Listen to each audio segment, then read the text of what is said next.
सर्वसामान्यांच्या हक्काचा आवाज जागर जनस्थान। नाशिकच्या रविवार कारंजा परिसरात असलेल्या एका व्यापाऱ्याची गाडी फोडून त्यातून किराणा माल, कोल्ड्रिंक, ग्लोसरी सारख्या वस्तू लंपास केल्याची घटना काल रात्रीच्या सुमारास घडली।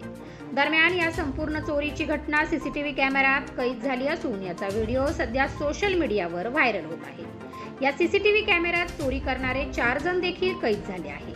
दरम्यान या प्रकरणी नाशिकच्या सरकारवाडा पोलीस ठाण्यात गुन्हा दाखल करण्यात आला असून सरकारवाडा पोलिसांनी 4 संशयित आरोपींना सीसीटीव्ही कॅमेऱ्यांच्या माध्यमातून तपास करत ताब्यात सुद्धा घेतले आहे। यात 2 संशयित हे अल्पवयीन असल्याची माहिती मिळाली असून या संदर्भात पोलीस खात्री करत आहे।